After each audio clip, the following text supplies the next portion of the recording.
Good morning everyone. आज हम लोग जेटेड के सिलेबस हिंदी पेडागोगी के फर्स्ट टॉपिक पढ़ेंगे, भाषा शिक्षण के सिद्धांत एवं विधियाँ। पहले हम लोग भाषा के बारे में जानेंगे कि भाषा होता क्या है, भाषा अर्जन क्या है, भाषा अधिगम क्या है। उसके बाद हम लोग भाषा शिक्षण के सिद्धांत और उसके कुछ महत्वपूर्ण विधियाँ के बारे में जो है सो पढ़ेंगे। तो स्टार्ट करते हैं। आज का टॉपिक है भाषा। भाषा हमारे विचारों को व्यक्त करने तथा दूसरों के विचारों को समझने का एक साधन है। भाषा जो है सो केवल संप्रेषण का माध्यम ही नहीं, इसके अलावा कुछ प्रकार हैं।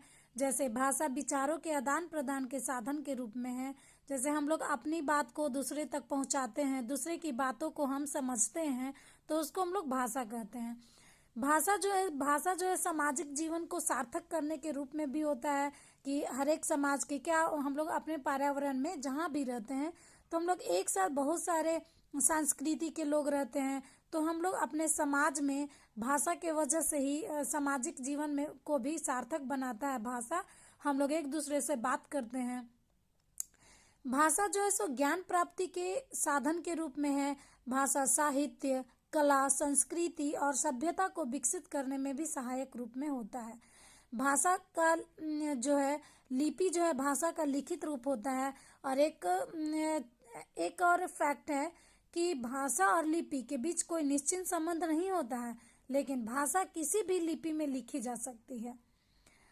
भाषा के हम लोग जो है सो स्टार्टिंग से पढ़ते आ रहे हैं कि भाषा के भेद या भाषा के रूप के कितने रूप होते हैं भाषा के। तो भाषा के 3 रूप होते हैं, लिखित भाषा, मौखिक भाषा और सांकेतिक भाषा।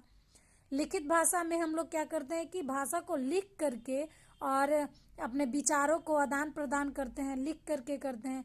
मौखिक भाषा में हम लोग बोल करके करते हैं। और सांकेतिक भाषा में क्या करते हैं कि हम लोग संकेत के अनुसार जो है सो अपने भाषा को, अपने विचार को जो है सो आदान प्रदान करते हैं। लेकिन मौखिक भाषा की तुलना में जो लिखित भाषा है वो अधिक अस्थायी होती है, क्योंकि लिखित भाषा जो हम लोग लिख देते हैं, मौखिक भाषा अस्थायी नहीं है, लेकिन लिखित भाषा जो हम लोग लिख देते हैं वो अस्थायी हो जाता है, अधिक अस्थायी हो जाता है। अब हम लोग चलते हैं भाषा अर्जन, एक्विजिशन। भाषा अर्जन क्या होता है? तो अर्जन से ही हमको पता चलता है कि भाषा अर्जन मतलब अपने अंदर जो है सो अर्जित करना, बिना कोई नियम के, बिना कोई ग्रामर के भाषा को अर्जन करना अपने वातावरण से। जैसे मनुष्य में जो है सो जन्मजात क्षमता होती है भाषा को अर्जित करने की, जिसका प्रयोग करके मनुष्य जो है सो अपने भाषा को सहज रूप से प्रयोग करना सीख जाता है। सहज रूप से प्रयोग करने का मतलब कि अपने फ्रेंड्स में, अपने वातावरण में, अपने कॉलोनी में, अपने समाज में जो है सो उसका प्रयोग करना सीख जाता है। बिना हेजिटेशन के बोल पाता है वो, और बिना किसी विशेष प्रयास के जो है सो हम लोग भाषा सीख जाते हैं, उसको भाषा अर्जन कहते हैं। और ये भाषा अर्जन जो है सो स्वाभाविक प्रक्रिया है, हम अपने आप सीख जाते हैं। वातावरण का प्रभाव है, हम जिस जगह रहते हैं, जहाँ पे 4 लोग समाज में रहते हैं, तो अपने इन्वायरमेंट से हम लोग जो है सो सीख जाते हैं। सहज प्रक्रिया है भाषा अर्जन। सहज प्रक्रिया मीन्स हम लोग जो है बहुत ही आसानी से, बहुत सरलता से भाषा को सीख जाते हैं। अचेतन या अवचेतन प्रक्रिया होता है भाषा, जो है बिना ग्रामर के, बिना नियम के हम लोग सीख जाते हैं। और भाषा अर्जन का जो संबंध है सबसे ज़्यादा सो मातृभाषा से ज़्यादा है। मातृभाषा, मदर टंग, जो कि हम लोग अपने घर से, परिवार से, वातावरण से सीखते हैं, उसको मातृभाषा कहा जाता है।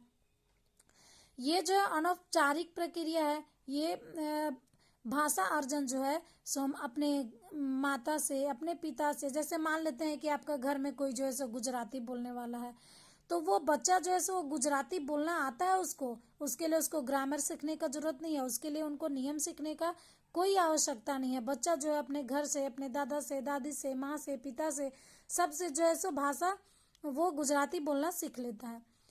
अब जो है सो आगे है कि भाषा अर्जन किस वजह से होता है, कौन सा वजह है जो कि हम लोग भाषा अर्जन करते हैं।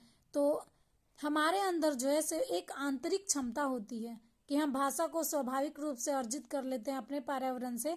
जैसे जब बच्चा पैदा होता है, अभी हम बात कर रहे थे कि जब बच्चा पैदा होता है तो बच्चा भाषा अर्जन कहाँ सीखता है? अपने परिवार से सीखता है, अपने माता पिता से सीखता है या देखकर, तो वही बोल रहा है कि बच्चे जो हैं सो अपने परिवार वालों को बात करते हुए देखते हैं, तब बच्चों को भाषा आ जाती है।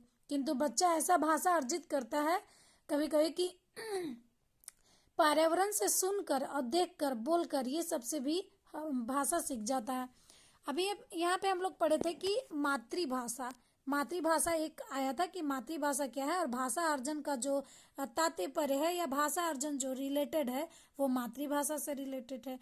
जैसे किसी भी व्यक्ति या कोई भी बच्चा हो, उसका पहला रूप जो है सो मातृभाषा होता है। जैसे जो घर में बोली जाने वाली जो भाषा है उसको मातृभाषा की, उसको जो है सो हम लोग मातृभाषा कहते हैं। जैसे भाषा अर्जन जो है सो एक ऐसा प्रक्रिया है, इसका अगर हम लोग डिफिनेशन बोलना चाहें भाषा अर्जन को, तो हम लोग बोल सकते हैं कि भाषा अर्जन एक ऐसी प्रक्रिया है जो बिल्कुल स्वाभाविक है। सामान्यतः बच्चा मातृभाषा का अर्जन परिवार से ही कर लेता है। स्कूल आने से पहले ही मातृभाषा जो है सो वो जानता है, अपनी बात को कहने में, बोलने में, समझने में वो सक्षम हो जाता है। नेक्स्ट हम लोग पढ़ेंगे, यहाँ पे भाषा अर्जन हम लोग को अच्छे से समझ में आ गया, भाषा समझ में आ गया, मातृभाषा क्या है वो भी समझ में आ गया, भाषा अर्जन किस तरह से होता है वो भी समझ में आ गया कि भाषा अर्जन के लिए हमको कोई ग्रामर और कोई भी बुक, कोई भी नियम का जरूरत नहीं पड़ता है। अब हम लोग आगे यहाँ पे आएंगे, भाषा अधिगम। भाषा अधिगम क्या है? तो भाषा अधिगम और भाषा अर्जन दोनों में डिफरेंस है, क्योंकि अधिगम को सीखने में प्रयास की जरूरत पड़ता है, इसको चेतना रूप से सीखी जाती है। मतलब कहने का मतलब है कि अधिगम को सीखने के लिए हम लोगों को बहुत ही चेतन प्रक्रिया में होना चाहिए, नियम सीखने पड़ते हैं और कौशल सीखने होते हैं, शिक्षकों की जरूरत पड़ती है। और भाषा अधिगम जो है सो एक औपचारिक प्रक्रिया है। भाषा अधिगम का जो रिलेशन है वो दूसरी भाषा से है, यानी कि पहला भाषा के अंदर क्या आया, मातृभाषा आया, जो कि बच्चा भाषा अर्जन कर लेता है उसको मातृभाषा बोलते हैं। और दूसरी भाषा के बारे में अगर हम बात करें तो दूसरी भाषा में हमारा अधिगम आता है, जो दूसरी भाषा से रिलेटेड है। चेतन प्रक्रिया है, ये प्रयास पूर्ण रहना पड़ता है, इसको प्रयास करने की जरूरत है, प्रयास करना पड़ता है। औपचारिक माहौल चाहिए इसके लिए। स्किनर जो है, स्किनर के अनुसार जो है भाषा जो है अनुकरण प्लस पुनर्बलन से सीखी जाती है। और वाइगोत्स्की के अनुसार भाषा सामाजिक क्रिया द्वारा सीखी जाती है। मतलब कि वाइगोत्स्की का कहना है कि भाषा जो है सो बच्चे अपने सामाजिक अभिप्रेरणा, सामाजिक क्रिया से जो है सो सीखते हैं। और भाषा अधिगम को व्याकरण के संदर्भ में सिखाना जाना चाहिए। भाषा सीखने के लिए या भाषा अधिगम के लिए हम लोगों को एक प्रिंट समृद्ध वातावरण दिया जाना चाहिए। अब यहाँ आगे हम लोग बढ़ते हैं थोड़ा सा कि भाषा अर्जन एवं भाषा अधिगम में क्या अंतर है। हम लोग अंतर को समझेंगे। अभी थोड़ा सा हम लोग भाषा अर्जन और भाषा अधिगम के बारे में समझे। अब जो इसका एक पूरे अच्छे तरीके से हम लोग अर्जन और भाषा अधिगम में अंतर क्या है उसके बारे में पढ़ेंगे। भाषा अर्जन जो अवचेतन प्रक्रिया है और वही भाषा अधिगम चेतन प्रक्रिया है। भाषा अर्जन स्वाभाविक है तो भाषा अधिगम नियमबद्ध प्रक्रिया है। भाषा अर्जन अनौपचारिक है तो भाषा अधिगम औपचारिक प्रक्रिया है। भाषा अर्जन जो है मातृभाषा से रिलेटेड है तो भाषा अधिगम दूसरी भाषा से है। उसके बाद बोल रहा है कि इसमें जो है सो कुछ मुख्य अंतर है कि वातावरण का अंतर है। मातृभाषा हमेशा अर्जित की जाती है। बच्चा एक से अधिक भाषाएं भी अर्जित कर सकता है वातावरण से। जैसे कहने का मतलब है कि उसका घर में कोई पंजाबी बोलता होगा तो बाहर में उसका कोई वातावरण में फ्रेंड होगा तो वो गुजराती बोलता होगा, तो बच्चा जो है थोड़ा थोड़ा भाषा जो है सो उसका गुजराती वाला भी अर्जित कर लेता है। लक्ष्य भाषा जो दूसरी भाषा ये स्कूल की भाषा है। मातृभाषा जिसको पहला भाषा का पहला रूप है और इसको जो है सो हम लोग क्या करते हैं हमेशा अर्जित करते हैं। Thank you.